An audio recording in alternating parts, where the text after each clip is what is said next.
Good morning, everybody. Welcome to Shelbyville Now's weekend roundup or wrap up or whatever you want to call it. It feels like a roundup this week. Man, it's been a wild week and it seems like it's lasted a month, Josh. It's been a week. All right. But before we get started and dive into all the news that matters, let's take a break. It's too early to take a break, Josh. Well, but we're still going to hear from a sponsor. Let's hear from our sponsor, Dennis Young Insurance. We appreciate those guys. And stay tuned. We'll be right back after we hear from them. Yep. With the personalized service you deserve at Dennis Young Insurance Agency. As a local independent agency, we offer coverage from several different companies, including Erie. So whether it's auto, home, life, personal, or business, we can find the right coverage to meet your unique insurance needs. And with a rate lock advantage, your rates won't go up as long as you do not change drivers, autos, or addresses. Contact us at Dennis Young Insurance Agency, insuring Shelbyville and surrounding areas since 1988. Welcome back again. We thank Dennis Young Insurance for being our sponsor today. Josh, a lot has happened this week. I know you've got some stuff you want to go over, and let's start right out of the gate with our county update. Yeah, let's start. We'll go into the county this week. Last week we started with the city. We'll start with the county this week. There were no big meetings this week, but we've still got a big item on the agenda, which is the $10.4 million possible capital outlay loan that we're going to take to build 5 or 6 different projects. And we talked a lot about the juvenile center last week, so we're going to dive in on one of the smaller buildings this week and discuss it some. But before we do that, let's watch a clip and just look at some of the discussion that went on. Let's see how much discussion went on at the commission when this was first brought up in September. Under financial management's design and cost analysis phase for the Liberty School expansion, the juvenile detention center, and the surplus property facility. This would just be the action to allow these to go through that phase so we have the information. This is not an authorization to borrow money. That will still have to come back to this body. This is to get it where we know what the cost would look like. Make a motion to approve. Second. Okay, we got a motion second. Now we're open for discussion.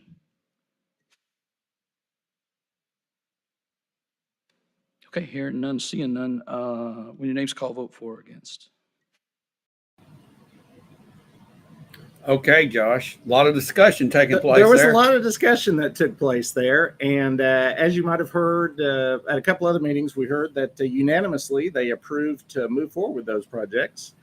And as we also saw there, nobody had much to say about it at that point. Right. So it just kind of moved on through. Now, that was last September. That was last September. So now we're down to brass tacks and coming up on, I believe it's the 14th, we're going to vote on these. Well, so, I do know that Liberty, that was a done deal. We know that was a done deal. Everybody knew it was a done deal. And now this vote coming up May 14th takes care of that. That's an issue to itself. It's all self-contained. Yep. All right.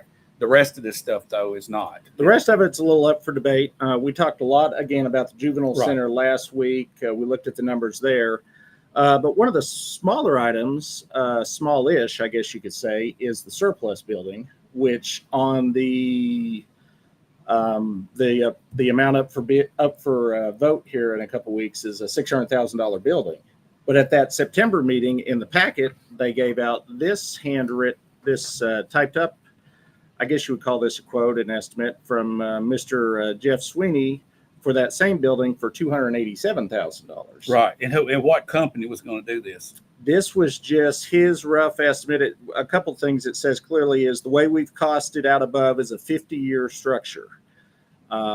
If you decide to go with a pole barn, it would save you $10,000 to $20,000. Well, we haven't saved $10,000 to $20,000. We've doubled the price. We more than doubled. Well, the price. Yeah, that was $287,000, and that at that time it was being talked about it being way more than anticipated. Right. Yeah, there was a lot of discussion at the property committee meeting the month that was presented, saying, "Wow, $287,000. That's a lot of money for an empty, building that's basically just a frame." 80 by 40. 80 by 40. That's 3,200 square feet. Right. And the building we have our surplus in now is like 3 times that big.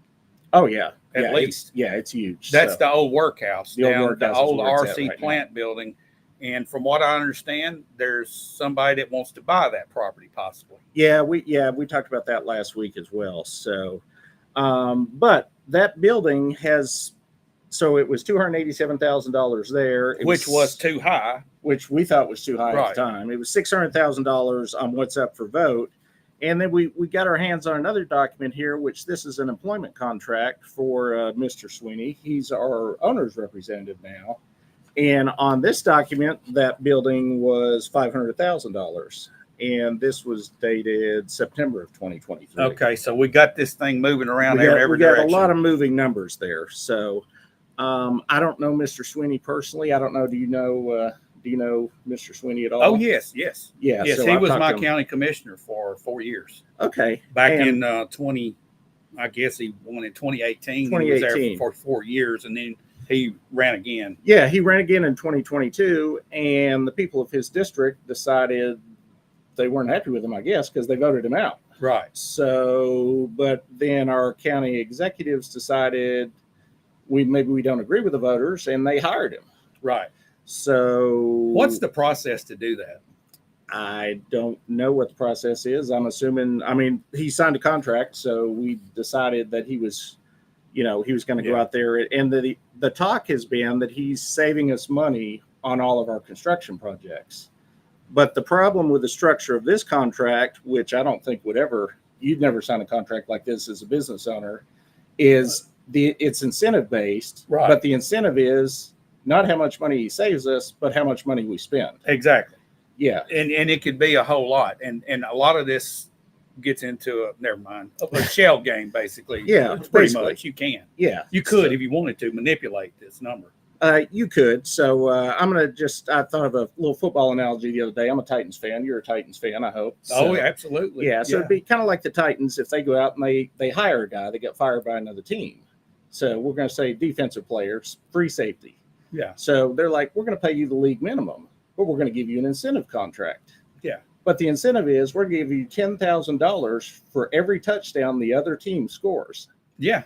Yeah. That's good. Yeah. So I'm in on that one. I don't think the Titans would sign that contract, but that's the contract. I would do we- well in that. You would do well. I would do well. Yeah. So we're paying a defensive player, based on how much the other team scores, but in Not this how many case- interceptions they get, No. but how many touchdowns the other team scores. Exactly. Okay. So in this case, we're paying an employee not based on how much money they save us, Well, but on but how much money we spend. Isn't he a contracted? He's not necessarily an employee, is he? He is an employee. Yeah, he's a part-time Okay, employee so of that the means he county. gets a salary. He gets a base salary, Okay, and and then then- he gets a percentage of how much the county spends on county building, and it's specifically building projects above $100,000. Got you. Okay, So- and that percentage is like 0.85%. Yeah, it's like 0.85%. It's a small percentage, which doesn't seem like a lot, but if you dig into it on the contract, Well, the big number, of course, was Cartwright, which when that one's finished, it says he'll get a fee of $238,000. what was the total amount of the Cartwright building? Do you know, Josh? I can't remember right off. It's 28 million? currently around 40 million, but he actually on that one is taking a smaller. They agreed on the contract because it was such a big project. He would take a smaller percentage Right. on that project. But on the current items up for vote, the Liberty Wing, the Juvenile Center, surplus, and these items, he's actually a line item on this document we got from finance, and he's $85,000 So, wait. on that. That's on the loan. That's on the loan. So yeah. we're borrowing money to pay an employee we are borrowing money to pay an employee $85,000 because that's yes. considered part of the project, or is because that, it's part of the construction. I thought that would be expense. maybe salary. I asked that question. I was told because it's part of the construction project, we're able to do that. So, and we've got one more clip if you want to go to it real quick, where we discuss this surplus building a little bit. And then maybe we'll go to a couple chats that we've gotten as well, I think. Yes, So- let's go to this particular one. All right.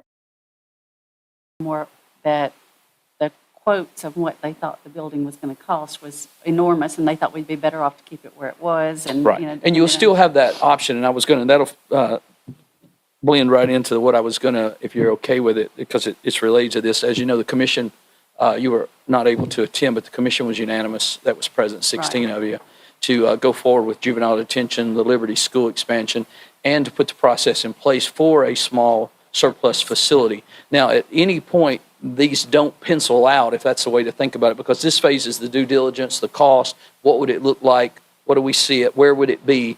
If anything falls out during that process, it's still got to go back to the commission before the funding that would actually let the projects go. And happen on that, That's because fine. I see those items will circulate back here, Sure. but I wouldn't say they necessarily would be here next month. But it's not that you're out of the equation. It'll Makes just take a sense. few minutes to get the stuff together. Okay, did that circle back to that committee? It did in a way. The surplus building, they've talked it to death, but never taken a vote on it. And they never looked at another quote other than that $287,000 quote that they got back in the Yeah. fall. The juvenile center that was presented, we showed some clips from that in February, and they showed an early rendering of that ended up being changed before the final one that's up for a vote. Well, did the law enforcement committee and the property courthouse and properties committee get that back and look at it? They didn't see the final drawing, no, and they didn't see the final $6 million Well, figure. then until how right can you now. move it forward if those committees have not approved and bring it to the finance committee? Finance committee just went ahead with it, and we're rolling. So Okay, we're going to so- vote in a All week right, and a half. Steve Jordan asked a question: Is taxpayer money being saved? He's talking about our agent that's supposed to save us money. Well, when you bid, and I got an answer for that. Okay. When you bid something up to $600,000 and it's actually a $200,000 building, yes, it looks like money's being saved, but in fact, it's a smoke and mirror shell game. Yeah, we had the same thing on the two school wings. They said originally, I think $7.6 million. It's like, oh, it's going to cost us 7.6. And then we came back and got a hard bid. The hard bid is 6.2. So did we really save $1 million, or did we just But, hey, misestimate? I sell saddles. Yeah, I can price you a saddle for $5,000. right. And then I can say, oh man, I'm going to save you some money. I'm going to sell it to you for $3,000.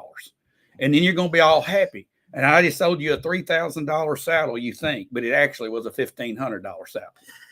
How good do you feel about that? You're probably not feeling very good if you know all the numbers behind the scenes at that point. Exactly. So who knows what the real numbers are here, Josh? Do we know that? Do we know what we're spending and then what we're borrowing is the same amount of money? Do they equal out? We don't know that yet because only the Liberty Wing has been hard bid. None of these other projects do we have an official bid from Right. a contractor yet. So So but what we're the- going ahead and borrowing anyways based The on finance bids. committee is borrowing the amount of money, this amount, saying that it might not be this much, Right, and that our agent's going to save us a lot of money. right. Okay, That's that's the what's direction gonna we're happen. headed. All right, so the $600,000 building surplus, we got surplus stored right now in the building that I at the mentioned old earlier. workhouse. Yeah. Okay, so it's not working properly.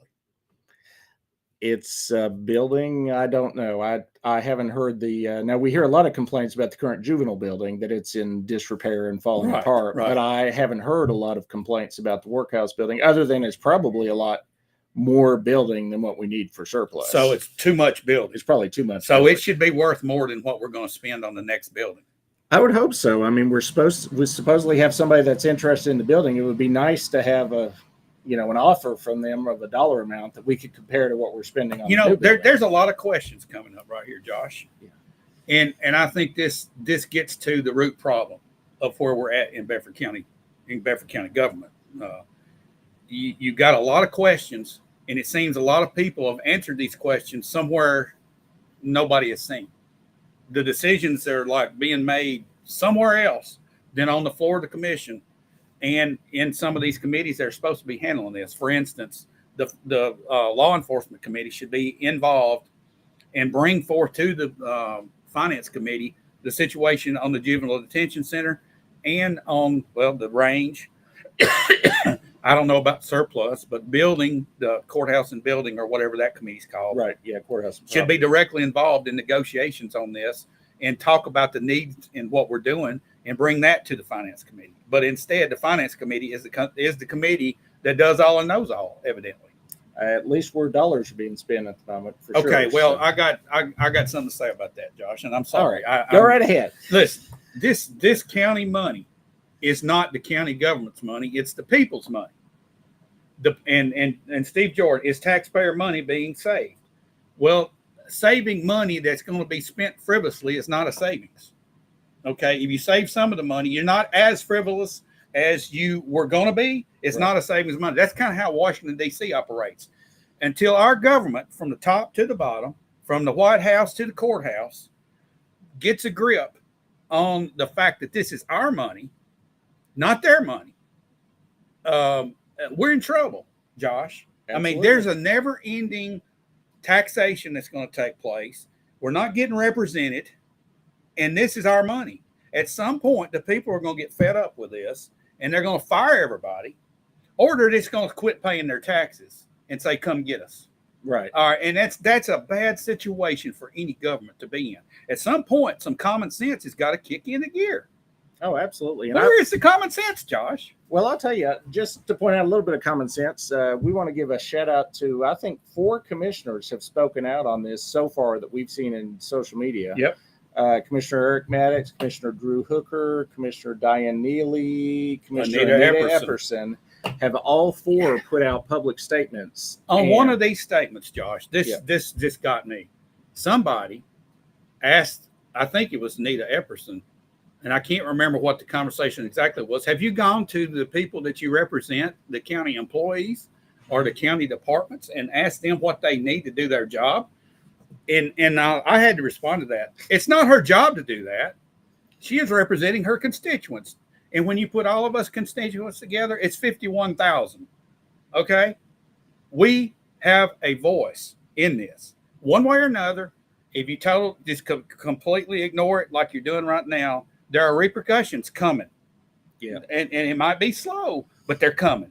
At some point, they answer for all their decisions at the voting booth. So, All right, Steve Jordan talks about raising property taxes are not going to be raised in this situation because they're coming from our debt services account, which we Right. have $46 million sitting, right, Josh, roughly? at the end of last quarter, yeah, I think. And we're earning an enormous amount of interest. We're earning, yeah. County's in a great position $400,000 there. a month in interest. But just because you got a pile of money don't mean you start throwing it around everywhere, because we got schools that we're going to have to build soon, Josh. yeah, I think Liberty High School, I hear, needs to be coming soon. From what I'm hearing Yes, from people yes. on that side of town, And if- I think that's waited a lot of years and needs to be moving forward sooner rather than later. And the population explosion that Yeah. I keep hearing about in the city and in the county, And then, rooftops, everybody's hollering for. Yeah. Well, there's an issue to deal with that we'll talk about later, and that's Right. infrastructure. But then we've got to have schools as part of that infrastructure.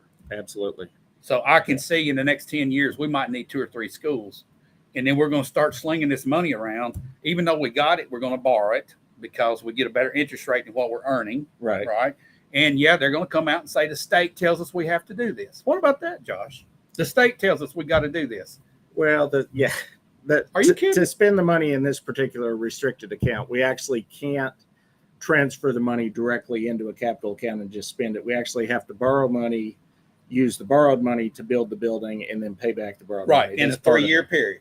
Yeah, we've chosen a 3-year period. on this Probably a good project economic because, move yeah. to borrow money that way. Yeah, low interest rate. We're going to pay probably less than 5% interest rate, while we're currently earning over 5% on our investment account. The numbers add up doing that. Yeah, That's the math that's is a good wise. The math is good. Where the Yeah. math is not good is on some of these individual estimates.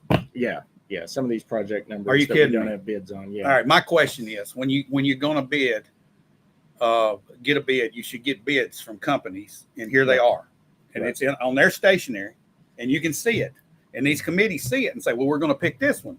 Mr. Sweeney, go hire this group, or whatever his job is. We're going to authorize the finance committee to do this job. But right now, there's no process like that in play. Well, that will happen eventually, but unfortunately, which is part of what we've been, discussing, is that hasn't happened at this point yet.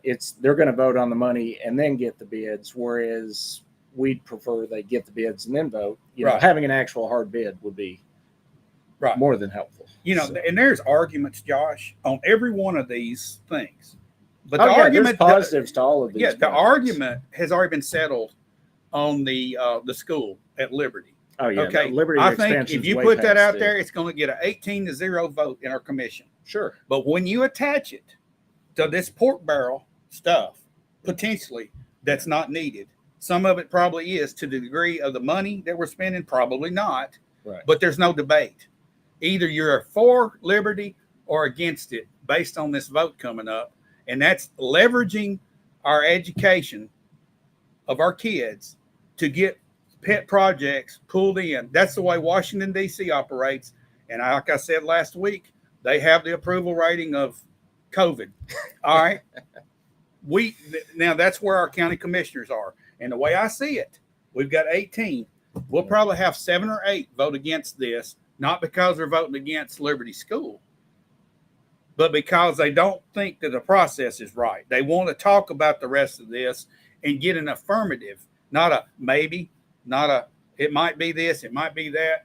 You know, what's your thoughts, Josh, on that on this process that we've seen here?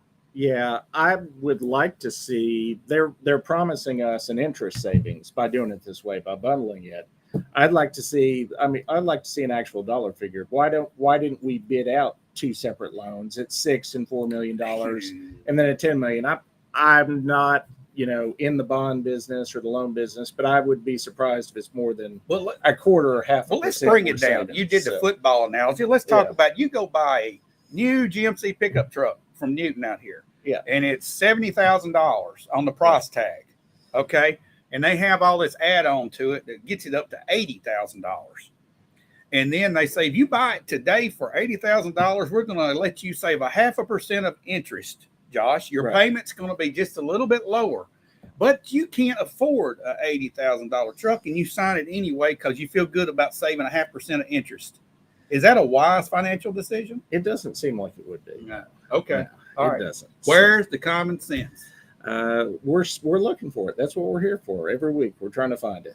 Okay. So, well, all right. How do you see this playing out? Do you see this thing? I want to think that out of those other 10 people that I'm not giving credit for having common sense, there's going to be maybe somebody out of that group that will say, hey, this just isn't right. The process just isn't right. Maybe we ought to back up, do Liberty School, and then just talk about the rest of this one at a time. Yeah, I would hope we would get there. I don't know if we're going to. I think, the agenda was released yesterday. It's got it on there as a package, single vote. So we'll see how the discussion goes. And, hopefully enough people will show up to that meeting and let their voice be heard. We allow public comment before every county commission meeting. If you show up there and sign your name down, people, you can talk for 3 minutes and let them know how you feel. If you don't think this process is right and you want some clarification, go ask for it. Yeah. Go ask for common sense. Go ask for clarification. Go ask for honest representation and demand it. And, you can do it at the microphone today, but in 2-3 years down the road, you can do it at the voting booth. You can do it at the voting booth. And if you can't make it to the meeting, every single one of your commissioners, their email is on the county website. Send them an email. So, yeah, Steve Jordan talks about this infrastructure problem, and maybe we'll talk about that a little bit later, Steve, but we do have issues with infrastructure as we've seen. We do. And actually, probably we've beat up on the county enough. And let's move on to the city. Here's the thing. I don't want to beat up on the county. I know we got a lot of great county employees. Oh, we do. Okay. Yeah. I know a lot of them. They do a good job at hard work, but I'm not talking about the county employees or the county as a whole. I'm talking about the process and the people that are making these bonehead decisions. That's all. Right. Wherever the shoe fits, slip it on. Yeah. Wear it with pride. Don't do it in the shadows. Come right out and say, we're going to do it, whether you like it or not. Just go ahead and tell us. Go ahead. Right.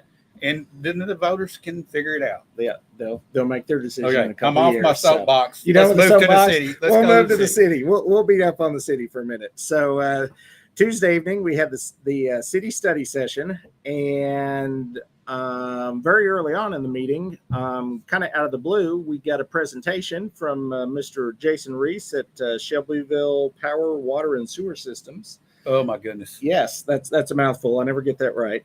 And he got a letter, which he was nice enough to send me from TDEC, that told them that they have exceeded 5 overflows at 1913 Wartrace Pike of sewage.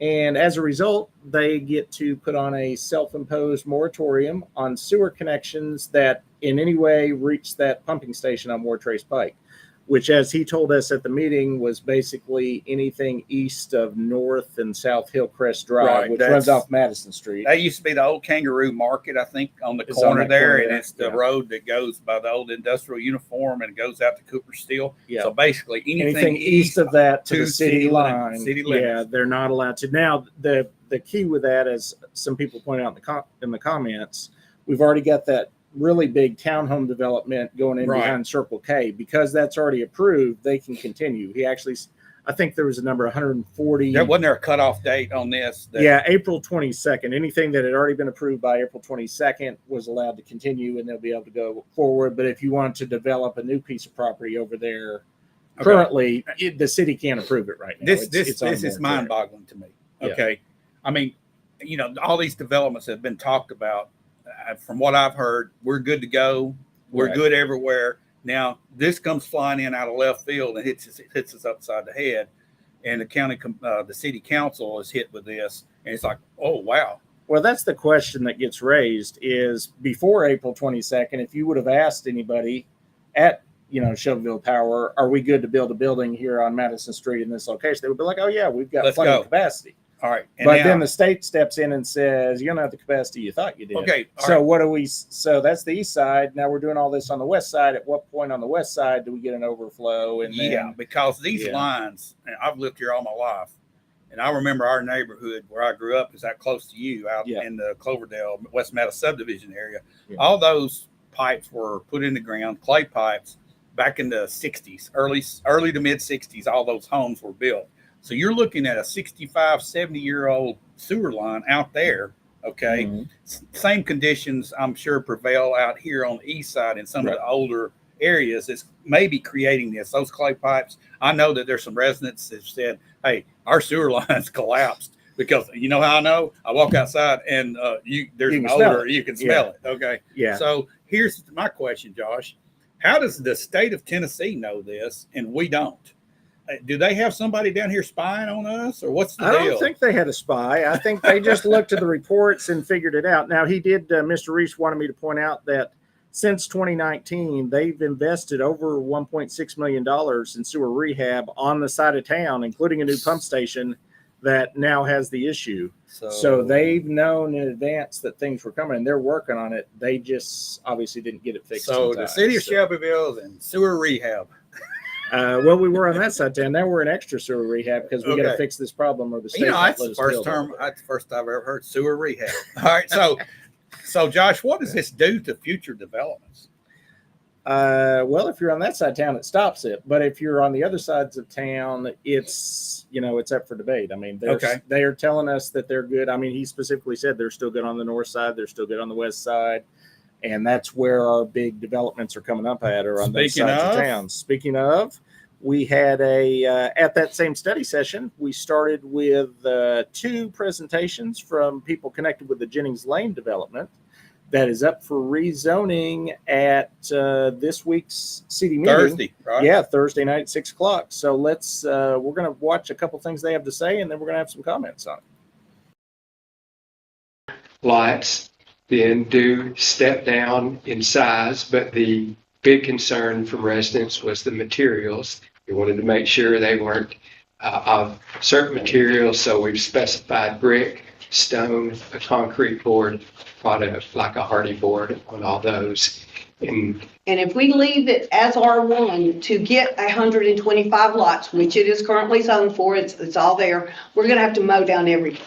We're going to have every tree, every barn. You're going to look from Garden Gate all the way over to Union Heights to Oak Knolls. It's going to be flat as a pancake. So it looks exactly as it is, except the pastures now will have houses on them.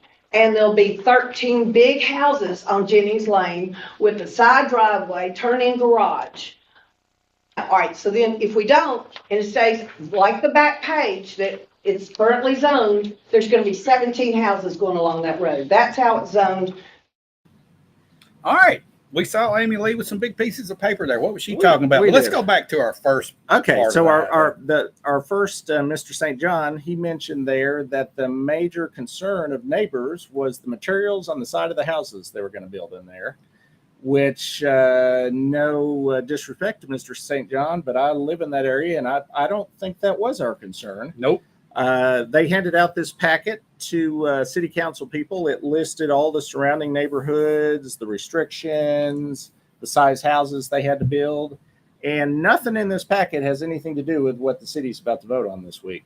They're only voting on the zoning on this piece of property, how many houses they're allowed to build on it. Right. The second part of that presentation by Amy Lee said that if I mean, it was basically 2 threats, which is kind of what the developer did on the video we showed last week. They're threatening to wipe all the trees and everything off the property. Just come in with a chainsaw, cut them down. If they don't get their way, they're gonna wipe out That the property. means they're going to buy the property. Now he said they weren't Yeah. going to buy the property. Yeah, Now they're gonna threat buy it, and earlier they're gonna was cut we're all not the gonna trees buy it. down. Now we're gonna cut all your And trees shut down. and level the barn. And if the city council doesn't approve the way they want to develop it, instead of 13 or 14 houses on Jennings Lane, they're going to find a way to squeeze 17 houses in there just to show the city that Yeah, you should have done what we wanted. Exactly. So, so that one will be up for a vote at this week's city. We're going to council see meeting. how our city council accepts threats. We're going to see that. That's how this is going to play out. Do they? I mean, Right. Yeah. Yeah. This is 3 different times. 3 different ways they've been threatened to that they have to rezone this, which they don't have to. They get the choice. those were some big And- pieces of paper. There was a lot of big pieces of paper she was throwing around. And besides this, if this Jennings Lane development was happening in a bubble and there was nothing else happening on that side of town, it might be okay. Yeah. But the problem is you don't just have that. Right across the street, within the next yeah. month, we've got 715 units being talked about. And then down the street, which the location was in the paper this week, so I guess we're free to talk about it now. Attached to the Green Hills subdivision and wrapped around behind Piggly Wiggly, connecting over to Morton Street that runs into Colorado. And then there's another little subdivision Vine, behind I the believe it spay comes into Vine. and neuter clinic. They'll be voting on a 307 unit PUD going in there. So you're talking 1,022 units coming in from, if you start in Colorado and just work your way west to Union Station, which isn't, a couple miles? 2 mile radius. Yeah, 2 miles. You're talking about putting maybe a couple small. It sounds like they will be needing to go into sewer rehab as well. May or may not need to go into sewer rehab. And then a little bit of breaking news that we heard yesterday afternoon. At the same time as city planning is trying to get all this, debated, what's good, what's bad, what's not good. We got an email yesterday at close of business that our head city planner, Waleed Al-Bakri, who we've interviewed here Yeah, before, he's been on the show. He's been on the show before. It said that he'd resigned. I had breakfast with Waleed on Wednesday, and he didn't seem in the resignation kind of mode. We were talking about things he was working on in the future, and he had some really good ideas for some adjustments to our PUD requirements, setbacks, some things that could kind of help us so we didn't get all this high density development trying to come in. So how do we move through this? Do we have to guys, let's hit the timeout button until we get somebody in here? I don't think we're allowed to hit timeout. I think once it's in the process, it has to go. So we get to go with a skeleton staff, and I guess we'll bring in a consultant and try to keep working through this. Okay. But I hope that some of the good things he was working on don't get lost in the shuffle. Right. So Wally decided at 4:30 yesterday afternoon he was going to resign, and he's gone. I don't think Wally decided that, but that is what the email from the city said. So until I've talked to him personally, we won't go beyond that. But I will say I did have breakfast with him Wednesday, and he didn't seem in the resigning mood on Wednesday morning. Yeah, I know he's had a lot of projects working on. He had a lot of things. Looking down the road. Yeah, they had, there were some subcommittees they were working on forming. There were some adjustments, like I said, to the PUD requirements. So we'll see where all that goes. And then I think you had some news that this is kind of a city local. This is big news in the walking horse industry. The Tennessee walking horse industry is, if you've been a native of Shelbyville for a very long, it's been the backbone of our economy here, along with the pencil industry, which has been shipped overseas now. It's gone. We have a few pockets of that pencil industry remnants left that are still trying to survive and hang on. And the walking horse industry has been trying to survive and hang on for the last 10 to 15 years. And of course, the USDA has always been a stickler in the walking horse industry, regulating and conducting inspections since the Horse Protection Act was written back in 1970.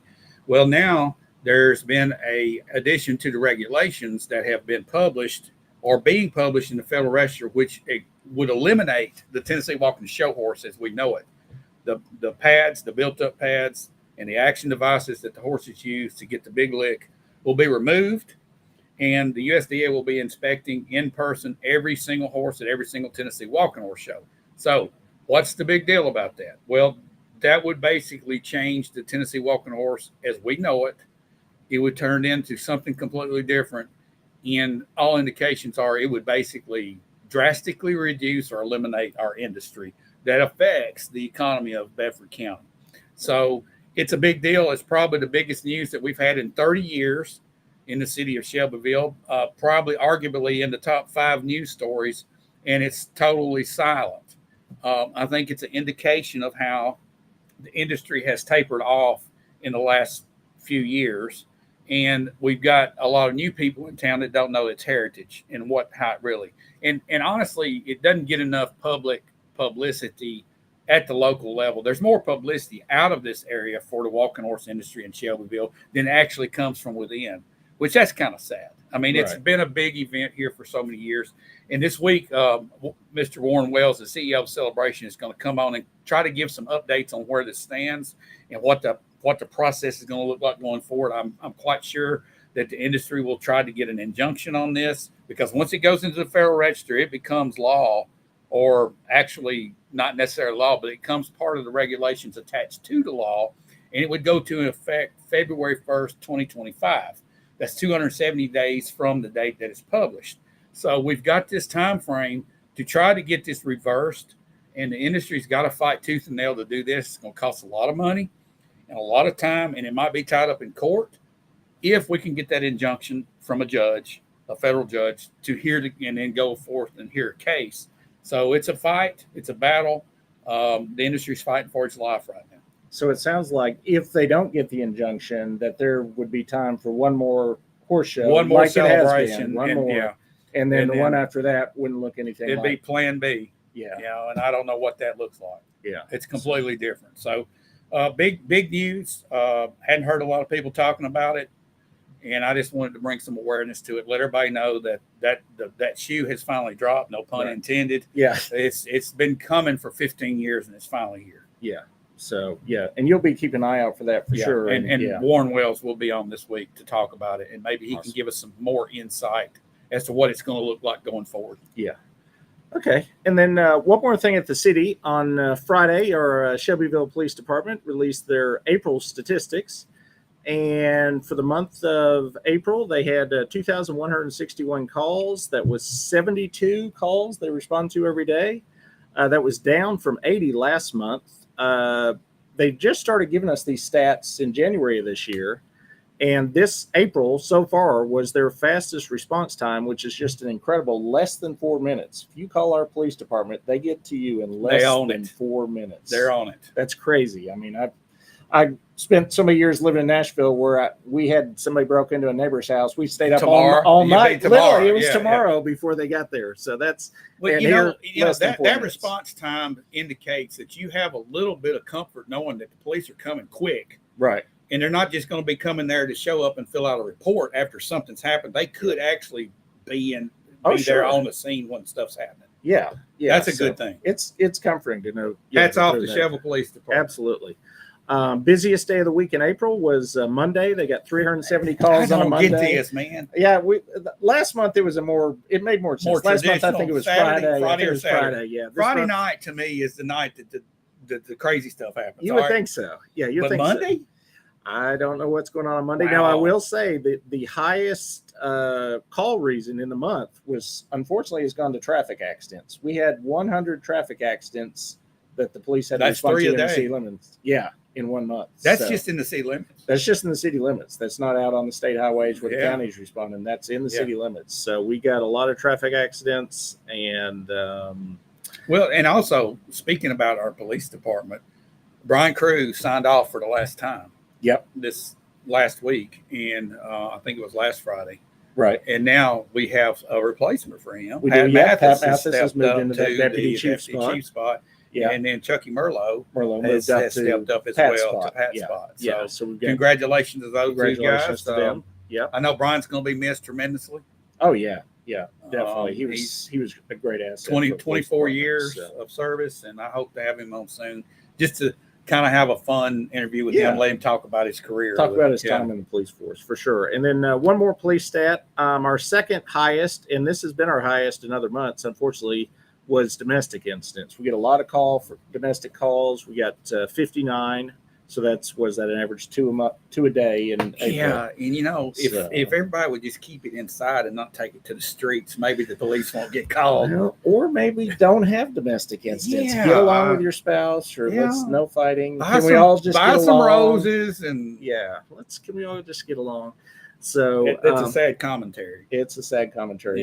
Yeah. So, and that's it. Basically, it for what happened in the city this week that we're looking to cover this weekend. But I think maybe we'll hear from our sponsor one more time, and then we'll talk about what's coming up in the upcoming week. With the personalized service you deserve at Dennis Young Insurance Agency. As a local independent agency, we offer coverage from several different companies, including Erie. So whether it's auto, home, life, personal, or business, we can find the right coverage to meet your unique insurance needs. And with a rate lock advantage, your rates won't go up as long as you do not change drivers, autos, or addresses. Contact us at Dennis Young Insurance Agency, insuring Shelbyville and surrounding areas since 1988. Again, we want to thank Dennis Young Insurance for being our sponsor here on the weekend wrap-up show. Josh, it's been a crazy week, and I hope we get a little break this coming week. Hopefully, this week is less coming up? crazy. I've got 3 things on my calendar that I'll be at all 3. Wednesday at 10 a.m. at the Willow Mount Cemetery, the city is having a ribbon cutting for their columbarium. Do you know what a columbarium is, David? No clue what a columbarium is. Okay, I didn't know either, although I had seen some pictures. It's a large structure that you pay to have instead of being buried in a traditional grave, you have your ashes, your urn placed in this columbarium. It looks really pretty. We're going to have a ribbon cutting. We'll get some pictures, and I saw the picture. It kind of looks like a memorial. It's kind of a little memorial area. There's going to be some benches and some stuff, so it looks really nice from the pictures. So that's Wednesday morning. Then Thursday evening at 6:00 is our main city council meeting for the month, and at that we're going to have the final vote on that Jennings Lane. Will it become R2? Will it stay R1? Will they listen to the developers? Are they going to listen to what the neighbors had to say? We'll find out. And I'm anxious to find out more about our sewer rehab. They may or may not discuss that. I'm not sure that actually made it on the agenda. No, now but they look. do have. They're going to vote on sending a letter to the Chamber of Commerce about why'd you kick us out, and ask the. We didn't talk about that. Yeah, well, we did last week. Yeah, But they're going to send a letter to the board of the Chamber of Commerce and see if the board had anything to do with it, or if it was just the partnership that made the decisions. So we'll. That'll be interesting. That'll be interesting. We'll find out more about that. And then an event that I've seen quite a bit of publicity for online, but I thought we'd mention as well. Friday evening from 4 to 7, the Bedford Arts Collective is having an art crawl on the public square. And I guess there's going to be artists set up all around the square. And I guess you can see the art. Maybe some of it's for sale. I think there's going to be food involved. And so anything that involves food, I'm down for something with food. So one parting comment, Josh. What about our lighting system at the courthouse? Have I got that installed yet? I haven't seen the lights at the courthouse yet. So is there a poster up here on our kiosk? I haven't seen anything on the kiosk about the art crawl either. Although honestly, I didn't look. I need to go down and look. I need to go check that out. Go see if there's a poster for the art crawl. While you're crawling around looking at the art, check out the kiosk and see what's on the posters. Can you walk? You can walk. You can walk. All right, that's what you can walk. So that's what we'll be. That's what I'll be at, and that's what we'll be doing during the week. And I'm sure, as happens every week, there'll be a lot of things that happen we weren't expecting. So just watch left field. There's something incoming. I promise. Something always coming out of left field, but you know where you'll probably see it if it happens in town. You'll probably see it on Shelbyville now. Well, it's the news that matters. It is. And guys, we want to thank you guys out there for joining us today and chiming in with comments. And please share and like this so more people can see it. I know there's a lot of concern, around a lot of these topics. A lot of the public doesn't know about it, and they just go about their lives and never get it. But they do need to hear it if they're a taxpayer. Oh, absolutely. And all this stuff that we're talking about directly affects the people of Shelbyville and Bedford County. I mean, there's a lot of other things that you're going to see floating around. Photo ops and teas and coffees and social events. Right. Those are fun events, and that's fun. Okay. Yeah. But we're going to hit the stuff that matters to people the most. What is going to affect your lives the most. And that's what we're going to keep focused on here at Shelbyville Now. Please share. Please go to our website, shelbyvillenow.com. check out our headlines there. We're going to keep those up to date, and also on Facebook. We put out stuff every day. Be on the lookout there. And Yep. Josh, We'll be back here next week, Yes. same time. yes, we'll be out hitting the beat in the meantime. See you next.